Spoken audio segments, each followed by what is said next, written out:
So, Berto, on this warm summer evening, I thought I'd kick back with my best friend, you, by the way, and answer some questions from the listeners, and we just have a relaxing time. What do you say, Berto? Let's relax. Let's kick it back. This is the Psychology in Seattle podcast. I'm your host, Dr. Kirk Honda. I'm a therapist, and I'm also a professor. My name is Humberto Castañeda, and I tune out-of-tune banjos. Anonymous upper tier patron says, is it okay to fantasize about other people in a relationship when you're in a relationship? I am very happy in a long-term, stable, healthy, loving relationship. We have been together 4 years, and I am so happy with him. I'm a heterosexual girl in a relationship with a guy. Lately, I've had shifts in my libido where I feel like it has skyrocketed from where it was over the past few years. What is throwing me off so much is that I started having these strange, random, overly sexual urges towards other men, including a close friend of my partner. I don't know what this means exactly and am feeling confused. I would never cheat on my partner, and my love and attraction to him has never dwindled, but I can't seem to shake this urge to be with others sexually. Is this normal? I don't think I'm polyamorous, and I don't know what's going on. I was hoping you could shed some light if you've ever heard of this before or help me to not feel so abnormal. Berto, what do you think? That's my story. That's my life story. So, look, obviously this is not the same for everyone. People vary dramatically. In my case, I feel attraction constantly to, women. And what I have found for myself is that the key is not letting your thoughts get obsessive. I think that's true with so many things, not just this topic, but in general, a lot of things are, I feel, okay to think about, to maybe even dream about a bit. I have found, just from personal experience, that when I start obsessing about things, even sometimes things that seem innocuous or like not harmful, it tends to lead to problems. As an example of one of those, I've talked about my addictions in the past with shopping and compulsions like that. But, I've had some of that I remember, for example, when I was buying a lot of music equipment, I would go online and like look at this one piece of equipment all the time and being like, I really want it. And I'm like, I shouldn't buy it. It's so expensive. But then I keep looking at it online and like drooling and rereading all the little specs and things. And I think back to that and I'm like, well, I think that impulse of like, I better check in on this again. I wasn't monitoring, or I wasn't kind of checking back in with myself and asking like, what is driving this? What do you think this will do for you? Like, what is this? Well, have you ever had problems with sexual obsession? Absolutely. Like, that's the story of my young life, basically. I literally remember feeling at various times when I was younger that's all I could think of. Like, I'd be in a class at high school, certainly in college. I'd be in college in a class, and there's a girl in the class, and she's attractive. I find her attractive. The whole class, that's all I'm thinking about, constantly. I don't do anything about it. I'm obsessing about it. I'm not paying attention. That's all I'm thinking about it. And it was like it would take over my brain and not let go. So, again, thinking back and looking back, it's I wish I'd had tools to talk myself away from the obsession. Be like, acknowledge, like, that's a very attractive person. And maybe even have like little questionnaires for myself, like, are you going to do something about it? Do you want to talk to her? Are you going to meet her? Or do you just want to acknowledge this? Because right now you're not paying attention. Are you interested in dropping this class? Like these kind of conversations, because it could get away from me. Mm-hmm. So what I would say is, in general, my perspective is fantasizing is okay. Even, and maybe this is wrong boundary wise, but even fantasizing about someone you might know might be okay. It might be inevitable. Let's put it that way. But if you start noticing that you don't have control over it, and that it actually starts taking over whether you want to or not, harming your life somehow. Harming you, because you kind of get obsessed, and you start maybe even planning like, well, how could I make this a reality? And what we're talking about could have harm because you haven't ended your current relationship or what have you. That other person might be in their own relationship. I think that's where you need to have self-conversations, maybe go to therapy, maybe do some other things to try to mediate. Yeah, what I'll say is that it's totally normal to fantasize about other people. You're talking about an increase in libido recently, which is also common to people. It's not unusual for various reasons. People don't talk about this. It's not very rom-com-y to talk about how people fantasize about other people. It's also threatening to think about, wait, does my partner think about other people? Right. Berto, percentage-wise, what percentage of people think about other people while they're having sex with their partner? Well, I mean, I don't know. I'm going to be optimistic and say 50%. And women or men do it more? Well, do you mean like always, or have they at all? Well, if they have it all, like, 90%. They on a kind of semi-regular basis. Oh yeah, no, I'm gonna go 50. And men or women do it more? 50. Okay. They're very close, and you're very close. It's about 50. It's more like 45 or something. Okay. And of course, this is self-report. Yeah. And what do you define as like on a regular basis? Sure. But women actually more often than men. Oh, more often. Okay. Slightly more, yeah. But yeah, it's extremely normal. You could, as a shortcut to the statistics, just say that about half of everyone, regardless of gender, think about other people while they're having sex. It's totally normal. It's totally common. Why do you think people do that, Berto? Okay, so there's the aspect of novelty. There is the aspect that turns people on. That can turn people off. There's the aspect of experience that you want to have. Like, why do people watch TV, watch movies, read books? It's because you want to have experiences. And by having a fantasy, your brain can help you have a made-up experience. But it's like virtual reality, because you are having sex. Just your brain is kind of like modifying the parameters. Right. Then it also might be because they're dissatisfied with the relationship. They might be upset. They might actually want to get out of it. They might legitimately be in love with someone else, Yeah. Range of things. Yeah, I would say in the functional realm, which it sounds like anonymous upper tier patron is in, she's saying, I love my partner, and I don't know why these ideas are popping in my head. I would say that it has to do with novelty. There seems to be, for most humans, a attraction sexually to novel experiences. But as we navigate all the needs and the parameters of our life, we tend not to like novel sexual experiences because they often result in not having long-term attachments. Yeah. So when we're trying to meet all of our needs, a lot of us will choose long-term attachment and monogamy, or even polyamory with a few people, than to have a different sexual partner every single night. Right. And the sublimation is to fantasize about it, or pornography or something like that. So, it doesn't mean that your relationship is bad. It doesn't mean that you're even poly. Even if you were poly, I'm guessing you would still potentially fantasize about other people, because polyamory means you're with, say, 1 to 4 people on a regular basis. You probably still would fantasize about others. Right. It's a debatable thing, because if we discussed it in a different gendered situation, like Berto, say you're in a long-term relationship, and you are fantasizing about your partner's best friend. Right. And you know this person, you hang out with this person. This is a friend of yours, someone that you hang. Ethically speaking, so let's say you masturbate when you're having sex with your partner. Like, it's like a lot. Like, it's in my mind constantly. Yeah, maybe even just temporarily. Like for a month. It's a frequent go-to fantasy. Is that okay? Okay, so you ask me now, at this point in time in my life, I'd say I would definitely intervene with myself at this point, because I feel like I'm crossing a boundary, even though it seems like it's all behind closed What boundary doors. are you crossing? Well, it's because of so much of my mind is being spent on that I'm not going to be as present with my partner.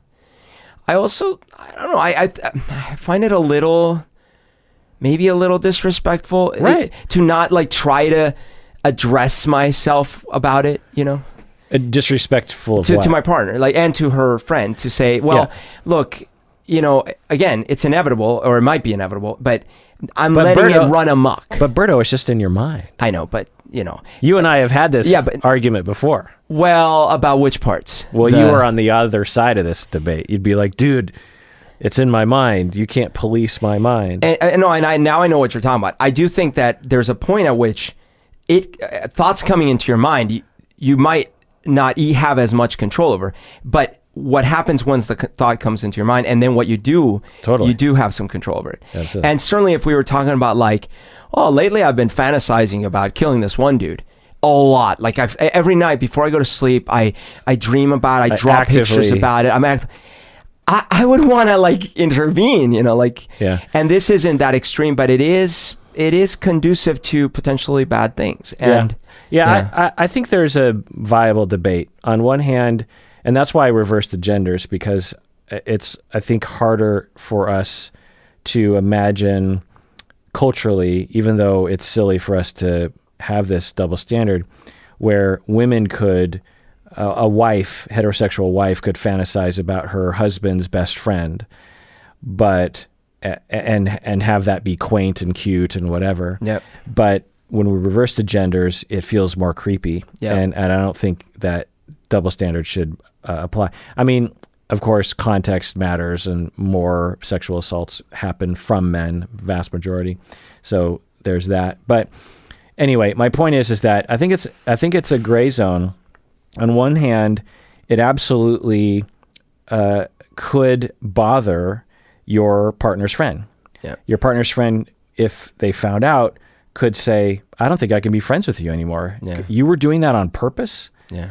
I feel violated. You were doing stuff to me and my body that I didn't want you to do, and you were doing it in your mind. Like that really scares me or hurts me, or I feel violated or something. And no, I don't like it. And of course, if your partner found out, it's like, wait, you can fantasize about some famous person or just a nameless, figure, but to fantasize about my best friend, like right. Why her? Why was something wrong with me? This kind of thing. So, but then we look at the stats, and half of everyone fantasizes, and I'm guessing a good percentage of those people will fantasize about people that they know in their lives. Well, and again, I do want to clarify that there is a difference between, like, you're just there and a thought pops into your head, because you don't have control of your active mind all the time, or not on the initial half second, but everything beyond that point you do. Well, that's the thing. But I'm saying, like, for example, I'm a very visual person, right? So if I go to the beach with someone I know and they're wearing a bikini and it looks attractive, before I know it, my mind is going to be like, whoa, attractive female in bikini. Sure. Okay. Now, if at that point I start like obsessing about it and ogling and like kind of start thinking things, okay, now I'm now I should have control, and I'm choosing not to intervene, right? So that's kind of the difference. It's like there's things that happen in your brain before you're even able to do anything about it, and then there's what you do after that. Now, what I'm thinking is that if you want to be healthy for yourself, even if you're just selfishly trying to be healthy in your brain, is you want to curb things from getting too far. Like just come on, don't obsess about this. Yeah, and like, that's fine. Pull this back. And that's a good angle. The self-preservation or the avoidance of what I'm thinking you're getting to is if you obsess, you might actually try to put it into action, which could ruin your relationship. And even if you don't literally do like, hey, I want to have sex with you or something, it could affect how you interact with your partner, with the other person. Right. It could make things oddly odd. Yeah. Yeah. And what I'm pointing out is it's an interesting question of if the best friend never finds out. Yeah. No one ever finds out. You don't tell anyone that that's the person you fantasize about on the reg. Is that harmful to that person? Even, they never find out. They never know about it. You never reveal it. It doesn't affect your relationship with your partner. It doesn't negatively affect your relationship with that friend. You don't sexualize that friend when you're with them, say. You manage to keep it completely relegated to a particular point in time, and it doesn't confuse you at all. Right. is that morally or ethically wrong? And on one hand, it's like, well, a lot of people do that. Yeah. Or even just you say once, like you just fantasize about that person one time. Yep. Or a coworker of yours, like someone you work with, or an employee of yours. Put it in that angle of like you fantasize about an employee once, and it doesn't affect your life. It probably would, but let's say it doesn't. Is that a violation? I think on one hand it is, absolutely, because if the person found out about it, they'd say like, you non-consensually fantasized about me, and I don't like that. I don't like you did things to me in your head. I don't like that. It doesn't feel good. On the other hand, can't people fantasize? And so common to do that? Now, okay, like for example, let's carve one part off. If you dreamed that, now you can still do things the next day to try to steer yourself away to having more of those dreams. But if you had a dream, that's a little different because you were asleep. Things happen in your brain. Now you might wake up and be like, oh, that was interesting. Okay. But now when you're awake and you're like, okay, I'm going to actively put these thoughts in my head and encourage them and reinforce them. Look, if it was the one time and then you had this conversation with yourself and you're like, yeah, that was not, let's not speak about it again, I guess. But if it becomes a recurring thing, I think it's a problem. All the people who have fantasized about Brad Pitt or who whatever famous person, is that a violation? Now, for some, maybe what we need is some sort of database where people say, look, if you want to fantasize about me, it's okay. I consent. Yeah, like for me, I would consent. But maybe other people, they wouldn't. So you'd have to look it up before you did it. So, oh man, you just shot down the idea. I was going to start a company where I'm like the person you can come to exercise your fantasies. I'll wear any mask you want. And I'll put on a voice like whoever you want me to talk to. Wait, who's that voice? I don't know. I'm a terrible impersonator, but I'll do it. And then you can have all your fantasies, and I don't mind. But then you just made a point that it might be unethical, so I don't know. So I got a gripe of wrath, Berto. Uh-oh. So my wife, Stacy, is driving somewhere, Whole Foods, I believe, and she's going up north, going away from Seattle. It's outside Seattle. And she comes back home and she tells me about how there's this truck in front of her that was pumping out just billows of black smoke. Whoa. Have you seen this before? Yeah. Oh, I hate it. It's like, when that happens and you're stuck, especially behind it. Oh. Yeah, but what you're referring to are things that I think I've seen where it's just like an old car. No, I've seen the truck. I've seen the truck too. Like it's just like a plume of black. Oh, okay. Yeah. So Stacy tells me about this, and she's like, yeah, this car was just a complete douchebag. The guy was putting out all this black smoke, and then he was really impatient, and he tried to go into the oncoming traffic because he wanted to get to the intersection and turn left, and then he swerved back in and he actually hit a car. Oh my God. Yeah, and all this black smoke was coming into her car, and I'm thinking, she's like, have you heard of that? And I'm thinking, well, I know about some old cars that will put out a lot of particulates because they don't have a good filter system or a catalytic converter or whatever it is that gets rid of all that soot. And but the way she was describing it, I just thought, this sounds more. She's like, no, this is a new truck. And I'm like, huh? Yeah. So I Google it, and there's this movement called coal rollers. What? Or rolling with coal, or rolling coal. Yeah, they call them, let's go roll some coal. And they call them coal rollers. They do this on purpose? Yes. They put out enormous amounts of pollution. Yeah. It's soot. Yeah. They modify their automobiles. No. Such that it spews pollution, black pollution into the air. Oh my God. Berto, can you imagine as to why someone would do that? Well, first of all, is that legal? That doesn't seem like it would be legal. So it's not legal, but a lot of people have cars that are modified in illegal ways. Okay, I could imagine someone doing it. They just get the occasional ticket. You know what I mean? Or they have a switch that they turn on when they don't see any cops around. This kind of thing. So someone who is very entitled, like a narcissist or a psychopath, just doesn't care about society. Yeah. They're like, I don't care. It's my car. Maybe, but according to the news reports, these individuals are part of a movement that hate environmentalists. Oh boy. Okay. So they're just like sticking it to the old planet. I have never had a bigger gripe of wrath than I have had about this. Thinking about my wife breathing in Oh my God. purposeful pollution from a douchebag car in front of her that is purposely billowing out pollution and soot and particulates from their car exhaust into the air, in traffic, into other people's cars, into other people's breathing space and visual space for that matter, and probably getting soot on everything. Because that stuff that's in the smoke, it lands. So I've been behind a truck before that was billowing smoke. Like it looked black. It's like a black column. Yeah. I assumed, and this wasn't recent, it was like a couple of years ago or something. I assumed there was something wrong with the truck. Right. Probably not. Unless, I mean, if it was a really old truck.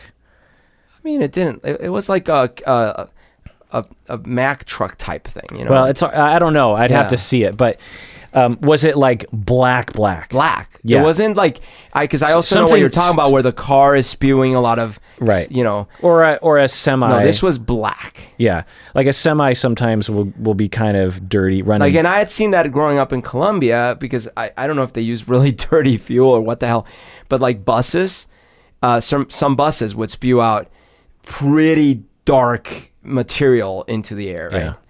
But it wasn't on purpose. When our planet is on the downslide. You mean like now or worse? When the seas have displaced 2 billion people on the planet and our economy is taking, and everyone is looking around going like, how did we get here? That is going to be the poster child. They'll still feel entitled then. They will feel entitled to the first relief, the first of, I mean, it's one thing. Okay, racism is one thing, right? Like racism. Yeah, that's fine. No, it's awful. But, I always think, well, the arc of history is long, but it bends towards justice. Yeah. And eventually we'll get there. But with environmentalism, we're on a ticking time bomb. Yeah. And for these idiots, and I blame the echo chamber. I blame the politicians who brainwash these people, because these people, they must just be nimwits. Like the inability to comprehend. I mean, at the very least, you would say, well, that black smoke is going to harm other people. They have to breathe that in. Yeah. Or I have to breathe that in. Right. It's one thing to have a banner and walk around that says environmentalists are stupid. It's another thing to be actively pumping out soot. Yeah, I've never understood that extreme position. I mean, I do understand it from the perspective of that we have been manipulated for decades, but the natural position wouldn't make sense because okay, let's say you don't believe in science. Fair enough. Sad, but let's say you don't believe in empirical observation. You're posting on Facebook, on the internet, about how you don't believe in science. Fine. Yeah, you don't on believe your cell phone. You don't believe in observing how the natural world works and documenting how the natural world works. I hear you, but the thing that's always blown me away is like, what about old school? I'm talking about like rewind the clock 2,000 years, 5,000 years, but maybe 200 years.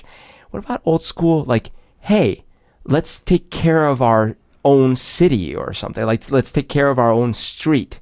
Like, good old American pride in our own stuff. Yeah. How come that's not there? Yeah. Yeah, I'll say, I don't know if I've said this on the podcast, but when the pandemic began, I was thankful that our politicians, there's a little window there that I was thankful that this wasn't really a partisan issue, the issue of vaccines or the issue of... For one day, it wasn't. Yeah, it was a very short amount of time. But I remember thinking, well, thank God that we are heading into this pandemic, into this virus situation, and Republicans and Democrats don't differ on this issue. If anything, Democrats were a little bit more anti-vax on average, but most people are scared of a virus. Most people are fine with a vaccine. So I thought, and most people are recognizing the fact that you can get sick because everyone has gotten the flu, everyone's gotten cold, everyone has been sick before. This doesn't have anything to do with partisan politics. So this will be wonderful. This is going to be great. You know, I felt a similar thing when 9/11 happened. Was the silver lining afterwards? I was thinking, well, this was New York, so this is like a Democrat zone. Yeah. And Republicans don't like America, right. So we're going to be together. Now on we this. can lie together to the UN and then go and together invade Iraq. Right, that kind of thing. You know, it just boggles me that our politicians don't just get together in a room and say, "Look, let's not make this into a part and argue about who killed who. Let's just do the right thing. How about we just let's just for this one time, because there's going to be millions dead.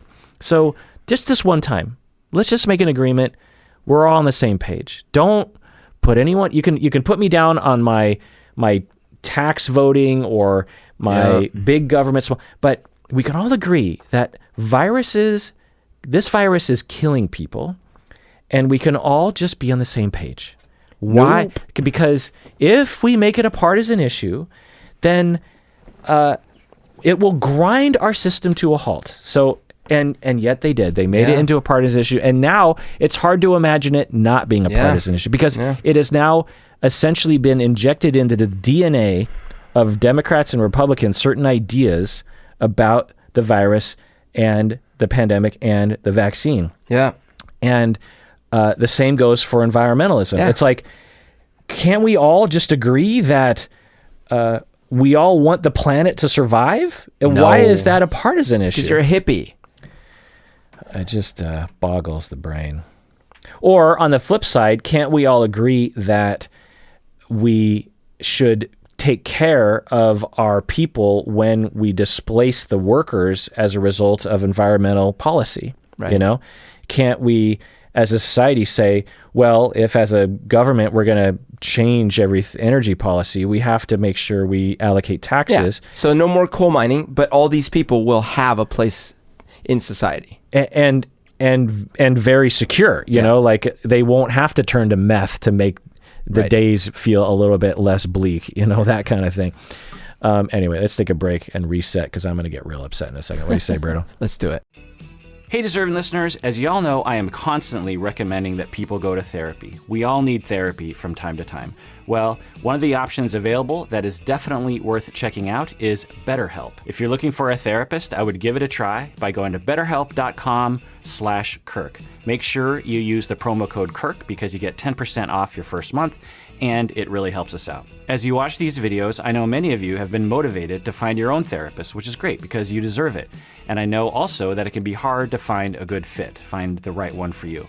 Well, one of the options available in terms of your shopping is to go to betterhelp.com/Kirk. I've been told you can start communicating with your therapist in under 24 hours. You can message your counselor at any time. Plus, you can schedule weekly video or phone sessions. I've also been told that it's often less expensive than in-person therapy, and you should know that this service is available to clients worldwide. So go to betterhelp.com/Kirk to get 10% off your first month today.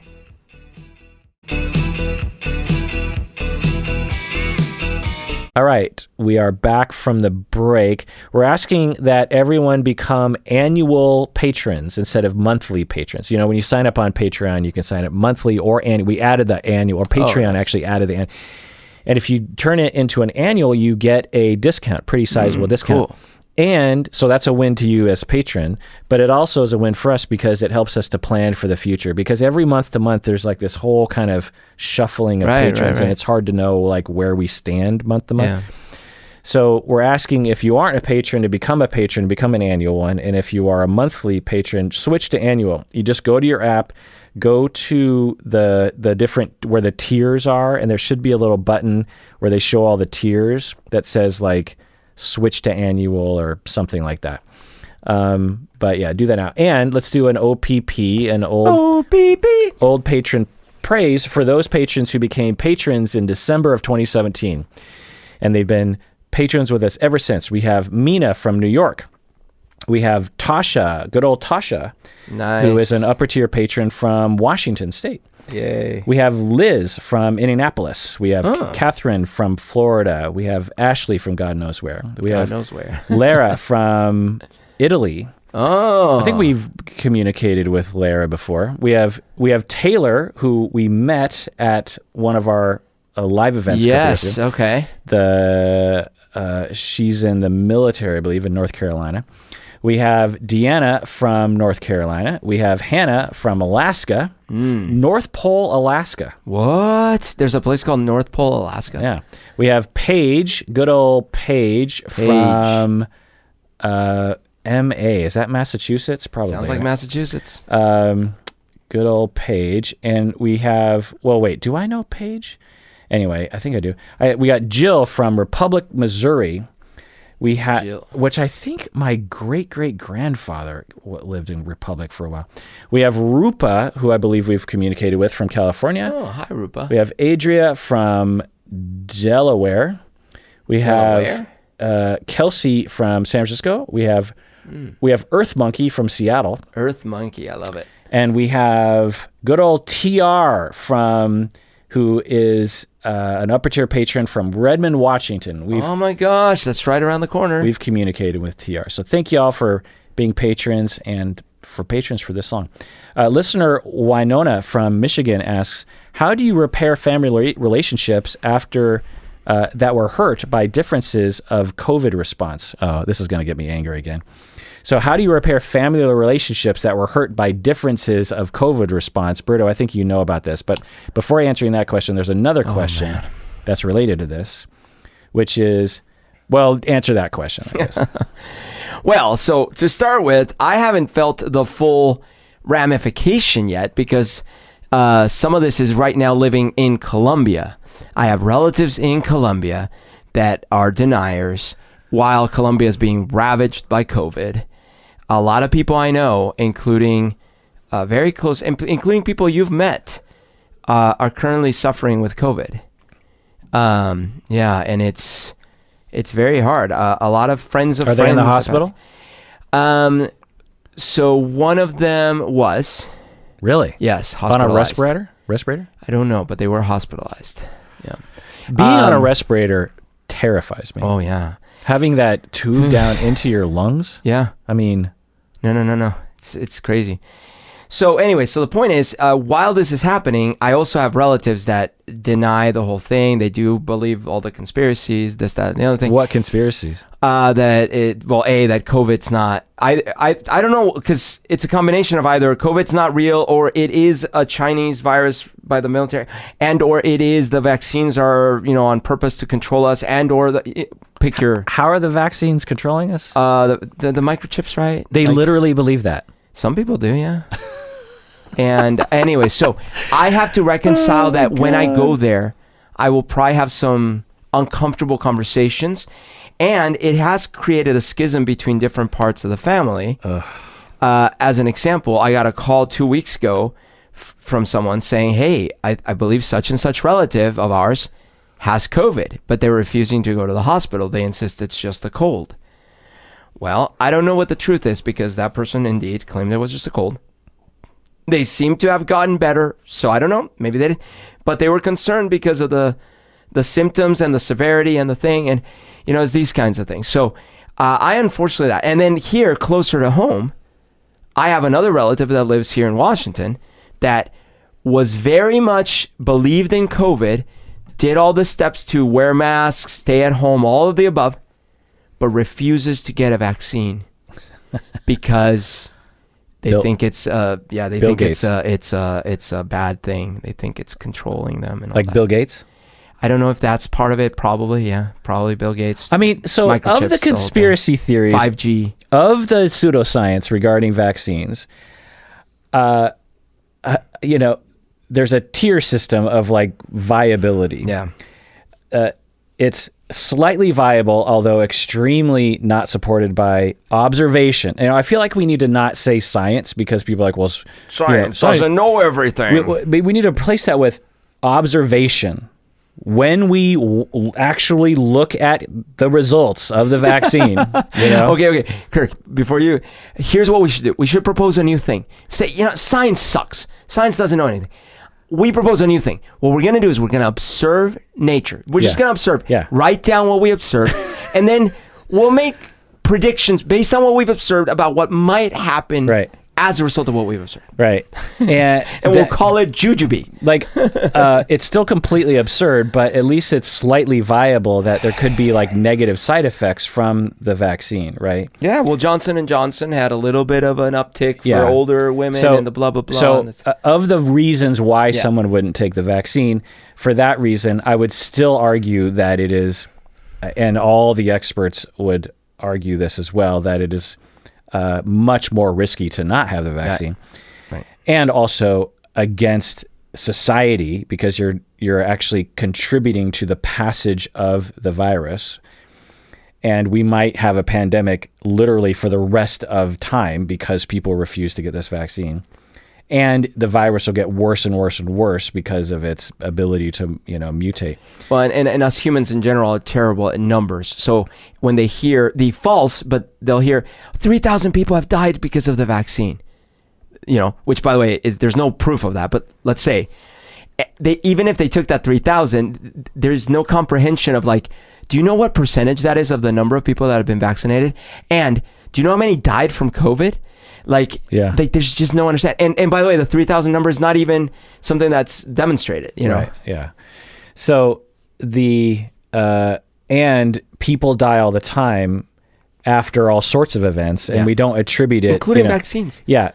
People will have ice cream and die the next day. We don't say they died because of ice cream. It's just a coincidence that they happen to die anyway. So, so that would be at least slightly viable. But to say that it's mind control, I just find to be there's microchips in the fluid. But I find it, of course, you know what I'm saying? Like, there's so many technological advances that would have to occur for that to happen. One. Well, two, why would they do that? You don't know. These companies and the government, they have crazy technology you haven't heard of. And it makes you magnetic. And of all the tech people, why Bill Gates? Because he's the billionaire. But he's the nicest one out of all of them. The devil has the best smile. Like, he's the one giving billions of dollars to save people all over the world. No, he's doing billions of dollars to inject people around the world with his microchips.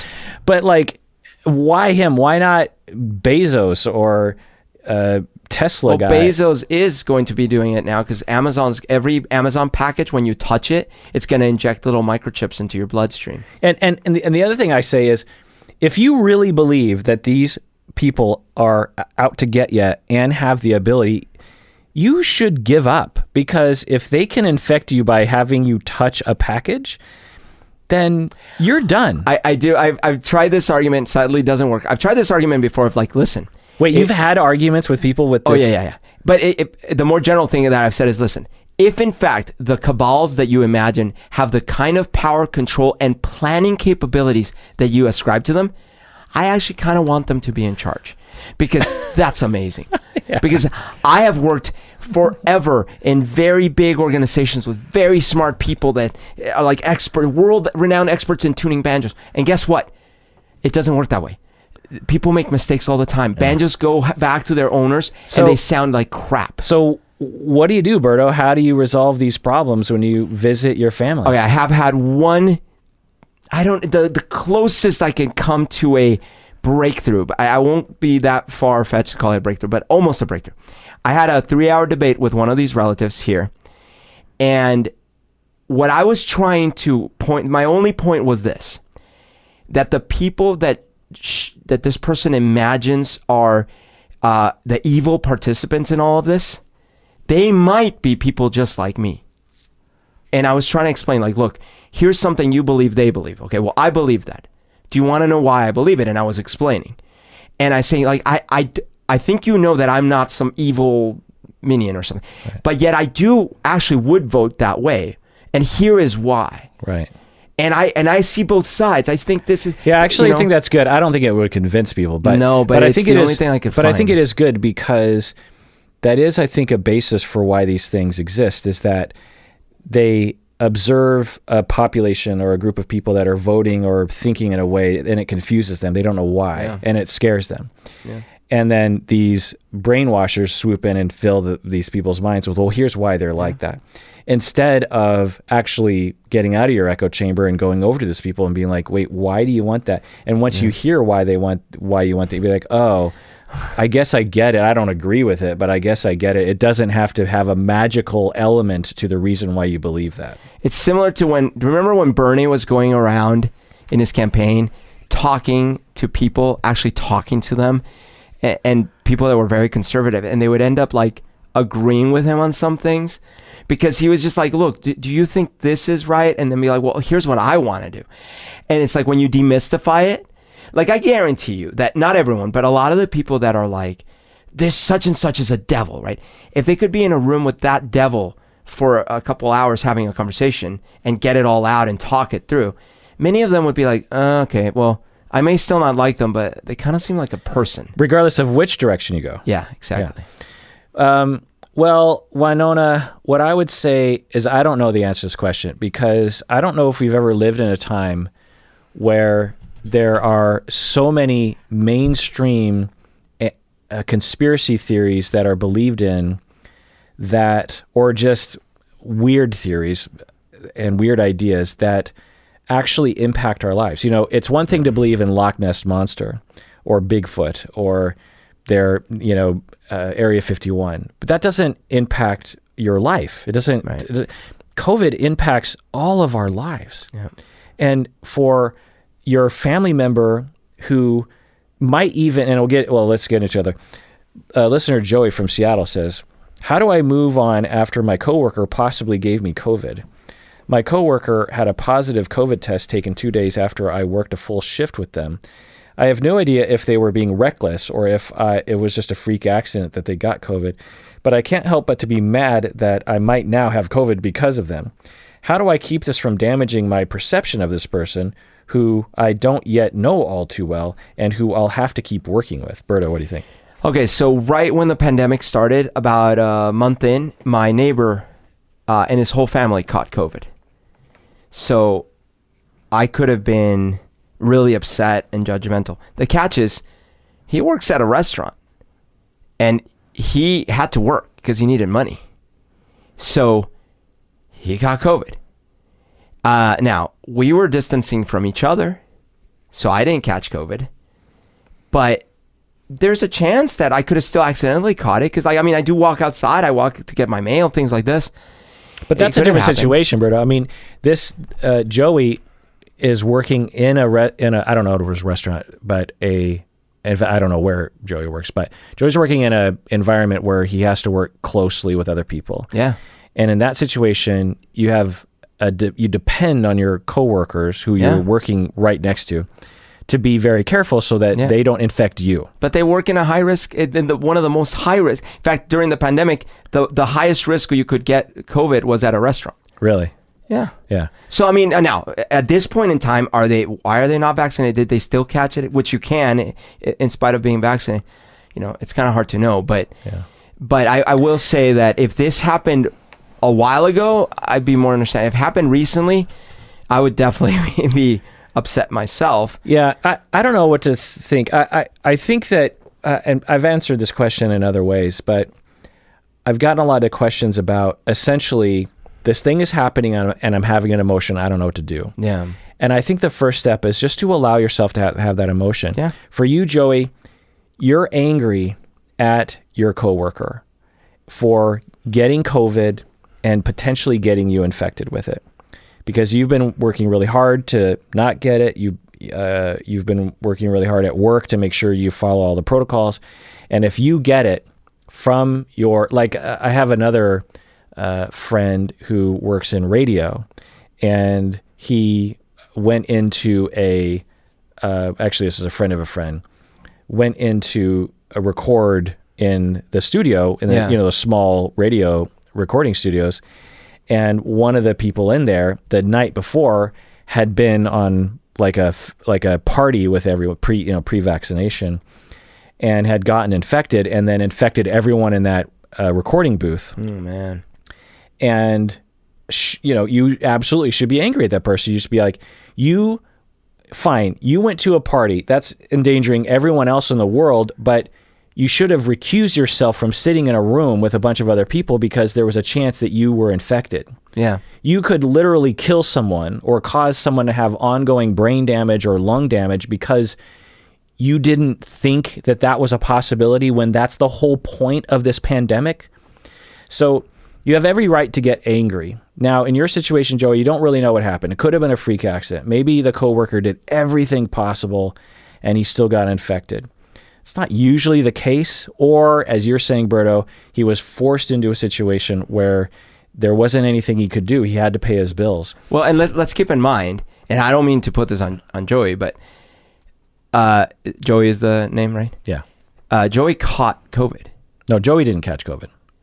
Joey wonders if Joey caught COVID. Sorry, you're right. Joey might have caught COVID. Yeah. So someone else could wonder about Joey. Whoa.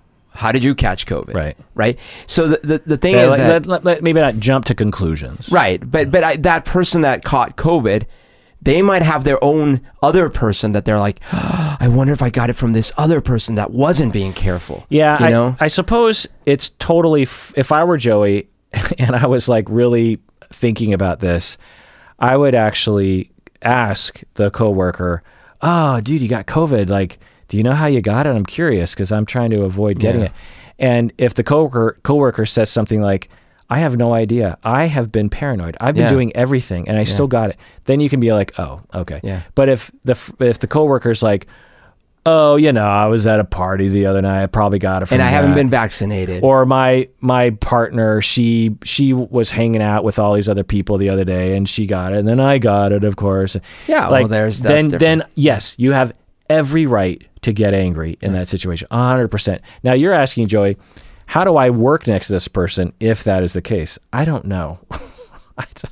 How do you work next to someone that is participating in wait a minute. If they still have COVID, they shouldn't be at work, right? Well, but after they recover and they come back. then it's okay, right? Well, but I don't know. To me, it's like a drunk driver. It's like finding out someone regularly drives drunk and managed to not kill anyone in that process. Right. But it kills people all the time. Right. And so if I knew of someone that was regularly driving drunk, I mean, they could kill someone I know. They could kill me. They could kill other people with their reckless behavior. There's behavior that I think it's totally acceptable to me in my cultural pocket to be livid at those people. Yeah, it's just that in this case, we don't know. We don't know. Right.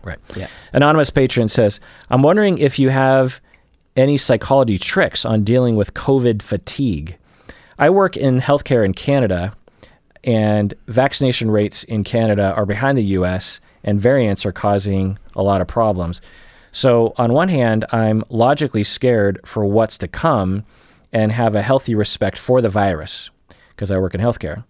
Emotionally, though, I feel done and over it, and like there's no point to try and keep fighting against a virus when people in my community won't even do the basics like sign up to get vaccinated. I'm worried that these feelings will cause me to get sloppy with PPE or infection prevention, which are obviously important for the safety of my patients, my coworkers, and my family at home. Do you have any psychological tricks to get back to the fighting COVID mindset and away from the COVID mindset? Berto, what do you think? Well, only a couple things that come to mind. One is, I do think that the wrong cultural mindset can be permanently demoralizing and be counterproductive. For example, the war on drugs, the war on drugs, is a failure, massive, catastrophic failure. And yet, for a long time, it was like, we're on a war against drugs, commercials, everything, war against drugs. Even worse, the war on terror. The war on terror. We go to wars and we're on the war on terror. Be aware, permanently, forever, your airport experience will be the worst, crappiest thing in life because of the war on terror. War on terror, scare you. And that is demoralizing. It is exhausting. If we treat COVID this way, I do think we're going to run into trouble. I feel like we have to sort of try our best to make it more of just structurally re-architecting how we live our lives in general. Yeah. For example, we were all, and I'm including myself, I would find it so odd. Look at those pictures of all those people in Asian countries wearing masks out in public. What's up with them? Yeah. Well, guess what? I think masks out in public are kind of clever. So, some people would wear masks at home because they wouldn't want to infect the people they live with. Yeah. And I think that washing your hands is kind of smart. Yeah. And I think that maybe not having, massive congregations all the time while there are bad flu or bad other things going around might be smart. Yeah. So, I think that it's going to become something like, well, I think we got to permanently change some of our patterns. But if we are always kind of, no, it's like we're still in full pandemic lockdown, and we're always feeling that way, I think none of us can fully handle that.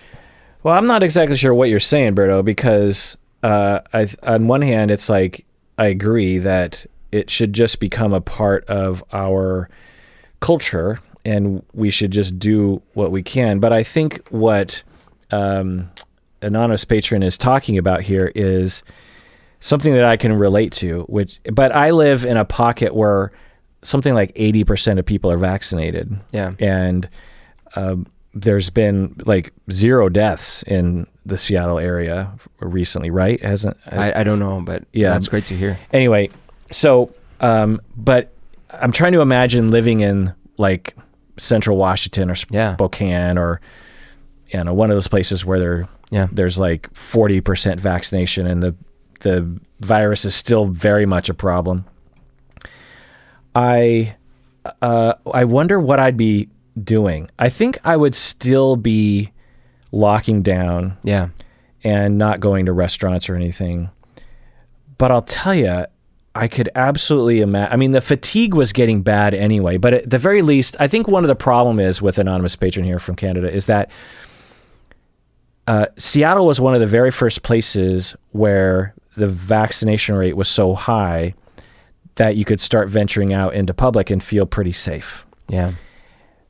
But if I lived in another place, hearing about Seattle, hearing about other, the United States, generally speaking, then I think that would ruin it for me because, back in January, no one had the vaccine. Yeah. So I'm thinking, well, the entire world is, on Same average, boat. we're all screwed. Yeah. But to hear about other places, I could imagine, if I lived in one of these places now, I could imagine myself just saying, you know what, like, I give up. Yeah. I can't live this way anymore. And if my community hasn't woke up now, it will never wake up. So I'm just going to start living my life again. And if I get sick, I get sick. Because what else can I do? I'm going to get the vaccine, but I'm also I don't know if I can do it. So I get that feeling. I understand. I think what an honest patron is saying is just like, I can understand I've been that. doing, and especially with the PPE stuff in hospitals. it is elaborate and inconvenient. Yeah. And so, I could see that. And again, all this would go away if everyone just got the vaccine. None of us would have to worry about this. There's enough to go around. Do you know what I mean? Especially in the next, 6 months or so. Yeah. So it's got to be getting that way, for example, in Colombia, to friends and family that are there, because right now there's no end in sight. Yeah.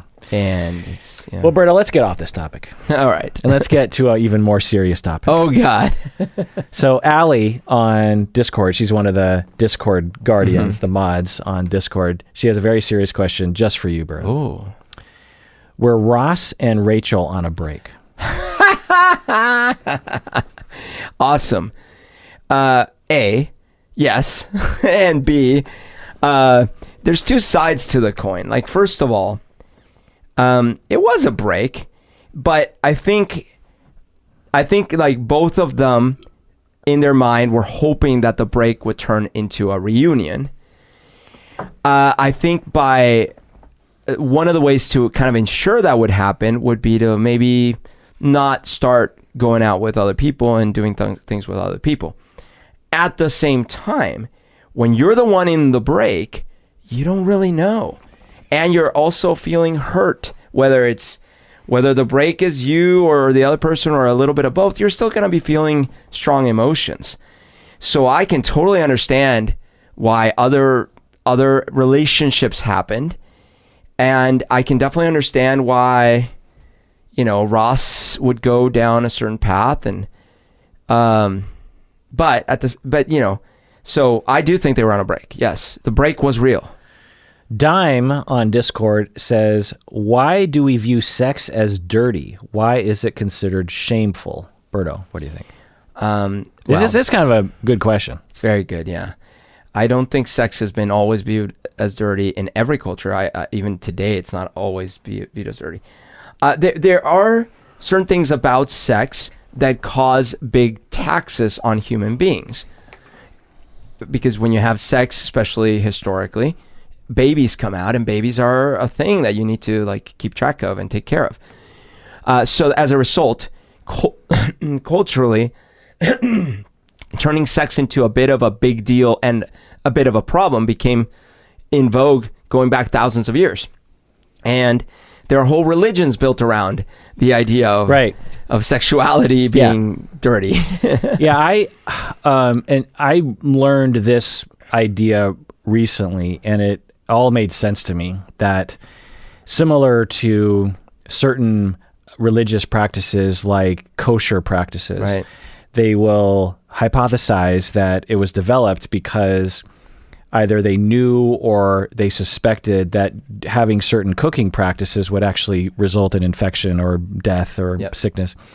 And they either saw it as a sign from God that you're not supposed to do that, or they knew that the people wouldn't follow the rule unless you made it the word of God. Yep. But whatever the case may be, they just codified it in biblical law and said, you cannot do these things. Circumcision, all these kinds of things. And getting back to the COVID thing, if I were to start my own religion and I could spread it around the world, I would say, God wants you to wear a mask. God wants you to take your stupid vaccine. Take your vaccine. This is the blood of Christ that you are now taking into your own blood. You are making yourself of God. Yeah. And then, fast forward 2,000 years and people, they just don't think about it, because it's just the right thing to do, right? Yep. And with sex, it's a similar thing that, and I'd never thought about it until someone was talking about this. Ironically, it might have been Jordan Peterson of all people. But at any rate, someone was talking about how in the past, sex could kill. Yeah. It could kill you because pregnancy was very dangerous. Yeah. You could get STIs. There could be jealous fighting among people that have sex with other people. And so either they saw that as, so there's, and I didn't hear this from whoever was lecturing on this. This is my idea. I don't know if I invented this or if I'm the only one who talks about this, but you have a society 3,000 years ago, or even 150 years ago, who observes what's happening, and they're like, the people who consider sex to be between husband and wife, and they aren't really out there with their sexuality, they tend to do okay. They live longer, they stay together longer, there's less fighting, there's more prosperity. Then we have these other people who just have sex with anyone, and there's more violence, there's more alcohol use, there's more chaos, there's less parenting involved. And instead of actually investigating those two worlds and saying, why are those things, they just, as a heuristic, say it must be related to sex. Even though sex is the byproduct of the oppression and different systemic pressures that are economic pressures that are put on people probably. But anyway, they look to sexuality, and sex has something to do with it, because if you have sex with a lot of people, there's a greater chance you're going to get an STI, there's a greater chance of pregnancy, presumably. There's a greater chance of, well, actually, there isn't a greater chance of pregnancy. I guess there's a greater chance of pregnancy. You don't know who the father is. I think there was a big factor of social stability as a community. Because, for example, I find it interesting that there's not a lot of effort spent, like there's no commandment against having sex with animals. Yeah. Whereas I'm sure that sex with animals is very old. Right. But if you think about it, some dude in the hill having sex with a sheep, like he might catch something, but it didn't really affect society as a whole. Right. Whereas a whole like problem where like the community's dissolving, there's infighting, there's a whole war, there's a thing. Yeah. Right. Yeah. So you're observing this as a leader, as a religious leader. You're seeing this difference of chaos and death and violence, and on the other side, stability, and you're looking, okay, sexuality is at least a part of this. So I either believe that sexuality is the temptation of the devil, and when you live the life of the devil, then the devil ends up ruling your life and destroys you, and God abandons you. So therefore, if you want to be within God's graces, you have to apparently stop having sex. We didn't know that until we observed these two communities in opposite. Or the leader says, God doesn't care about sex, but we need this society to work better. And so I'm just going to decree that sex is evil and bad. Yeah. And we know it's combinations of the two because, for example, there were many cases where a king would have a law that, what do you call it? Out of wedlock, gosh darn it. Adultery? Adultery, thank you. That adultery is not legal. It's funny that he had a Freudian forget there. Yes. That adultery is not legal. But the king was allowed to be adulterous. Yeah. And so like there were many cases where the law was useful, but they would make exceptions as needed. Or literally the bishop would have decrees from God and then oppose them themselves. The other factor that's quite likely is sexism, that women are to be possessed and controlled, and women who are allowed, so to speak, to have sex with whoever they want is threatening to the patriarchy, and the patriarchy wants to keep women down, and so they're going to make sexuality in general evil, particularly in an effort to control women. That can be too. I just, it's funny because like masturbation has always been taboo, you know, and not always, not in every society, and there's societies where sex was a lot more open and free and blah blah blah. Still are, yeah. Yeah. And the third, I didn't read about this or hear this lectured, but I think that there could have been a heuristic around pleasure equaling bad things. Definitely. If again, you're a leader of a community and you see some people who toil in the fields all day long and they work hard to keep their home in order and things go well for them. They're miserable human beings, but there's no chaos. They are able to feed their family. There's another group of community where they don't work as much. They like to play games or to drink a lot and to sing songs. Well, the second society, taken to a certain extreme, is going to have a lot of chaos and a lot of famine and this sort of thing. And so there's this heuristic of doing things that are pleasurable leads to bad things. It leads to famine, it leads to death, it leads to chaos. And so regardless of the context, regardless of the nuance, regardless of the case-by-case basis, we're just going to say pleasure equals death. And so as a community, we are going to have many, many cultural messages and values that are the foundation of the idea that pleasure is to be wrong. Yeah, and we still kind of have that, you know, because people, when they watch television, they'll be like, I'm doing something wrong. And I'm always like, did you get your job done today? And they're like, well, do you mean, did I go to my job and work for 8 hours? Yeah, I went to okay. Are you neglecting your children? No, I don't have kids. Then what's the problem with watching TV? We still have that idea that doing something pleasurable for ourselves is somehow immoral. I think the observation again would be that you definitely will not survive the harsh environment and the harsh reality of the universe if you dilly-dally. So, the reality is, no, you got to get out in the field. You got to go out, hunt. Many of you will die, but we got to keep going. Otherwise, we're done. So if you're like, oh, you like enjoying the sunlight there, looking at the dandelions, get the hell up. You're 13 years old. You got to go. Yeah. If you just enjoy anything, sex included, then it'll be your downfall. That said, I will say that there is a overemphasis placed on sexuality being, because many cultural traditions from the same religions have feasts.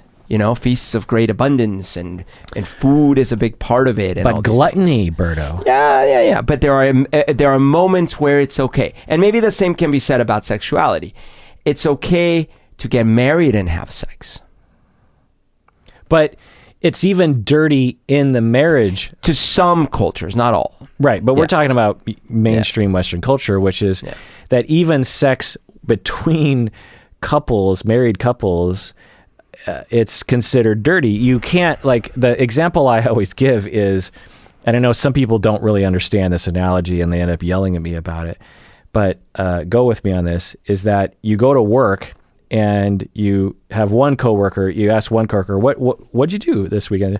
Oh, I went on a hike. It was beautiful. We saw the mountains and the snow. We saw a bear. And That's it was wonderful. Yeah. And then yes, your other coworker, what'd you do?